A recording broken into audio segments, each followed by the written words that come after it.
സേതു, ഇന്ന് പുലർച്ചയോടുകൂടിയാണ് ഇത്തരത്തിലൊരു ലഹരി വേട്ട തിരുവനന്തപുരം ജില്ലയിൽ ഉണ്ടായിട്ടുള്ളത്. സമീപ കാലഘട്ടങ്ങളിൽ ഇത്ര വലിയൊരു ലഹരി വേട്ട ഉണ്ടായിട്ടില്ല എന്ന് തന്നെയാണ് പോലീസ് വ്യക്തമാക്കുന്നത്. ഇന്ന് പുലർച്ചയോടെയായിരുന്നു സംഭവം. ഇത്തരത്തിൽ ഈ പ്രതികളായിട്ടുള്ള സഞ്ജു, നന്ദു, ഉണ്ണിക്കണ്ണൻ, പ്രവീൺ, ഇതിൽ സഞ്ജുവും നന്ദുവും വിദേശത്ത് നിന്ന് അവർ കൊണ്ടുവന്ന ബാഗേജിലാണ് ഇത്തരത്തിൽ ലഹരി മരുന്ന് കണ്ടെത്തിയത്.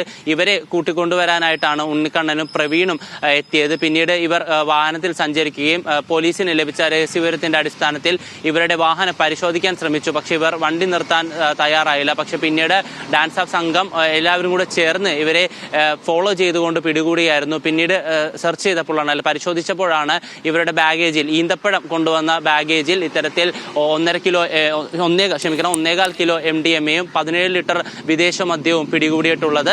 എന്തായാലും നിലവിൽ ഇവർ 4 പേരും പോലീസ് കസ്റ്റഡിയിലാണ്. ഏതെങ്കിലും തരത്തിലുള്ള വിദേശ ലഹരി മാഫിയയുമായി ഇവർക്ക് ബന്ധങ്ങളുണ്ടോ എന്ന് പോലീസ് പരിശോധിക്കുകയാണ്. അതിനോടൊപ്പം തന്നെ പോലീസ് നൽകുന്ന വിവരമനുസരിച്ച് സഞ്ജു ഇതിനു മുൻപും സമാനമായ ലഹരി കുറ്റകൃത്യങ്ങളിൽ അറസ്റ്റിലായിട്ടുള്ള വ്യക്തി കൂടിയാണ്. എന്തായാലും പോലീസിനെ സംബന്ധിച്ചിടത്തോളം വലിയ നേട്ടം തന്നെയാണ് ഈ ഒരു ലഹരി മരുന്ന് വേട്ട. അതിനോടൊപ്പം തന്നെ മറ്റ് പരിശോധനകളിലേക്കും പോലീസ് ഇപ്പോൾ കടന്നിട്ടുണ്ട്. സേതു.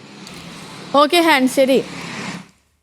ഈ നാട്ടിലിങ്ങനെ പലവിധമായ ലഹരികൾ ഇങ്ങനെ പിടിമുറുക്കിക്കൊണ്ടിരിക്കുകയാണ്. നേരത്തെ ഈ നമുക്കറിയാലേ, ഒരു 2-3-4 മാസങ്ങൾക്ക് മുൻപ് ഈ ലഹരിയുമായി ബന്ധപ്പെട്ട് നിരവധി വാർത്തകളും നിറയെ എല്ലാ ദിവസവും ഇതുപോലെ ലഹരി വേട്ടയും കാര്യങ്ങളൊക്കെ ആയിരുന്നു. പിന്നീട് അതൊക്കെ ഒന്ന് കുറഞ്ഞ് വരികയായിരുന്നു. കാരണം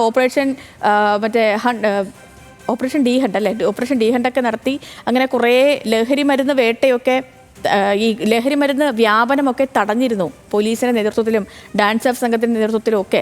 പക്ഷേ വീണ്ടും പിന്നെയും നമ്മുടെ നാട്ടിലൊക്കെ ലഹരി പിടിമുറുക്കുന്നു എന്ന കാര്യങ്ങൾ, ഇപ്പോൾ ഡാർക്ക് വെബിൻ്റെ കാര്യങ്ങൾ നമ്മൾ സംസാരിച്ചുകൊണ്ടിരിക്കുകയാണ്. അതിനിടയിൽ തന്നെ പലയിടത്തും ഇതേപോലെ MDMA-യും മറ്റുമൊക്കെ ഹൈബ്രിഡും ഒക്കെ പിടിക്കുന്ന കാര്യങ്ങളും വാർത്തകളിൽ നിറഞ്ഞ് വന്നു തുടങ്ങിയിട്ടുണ്ട്.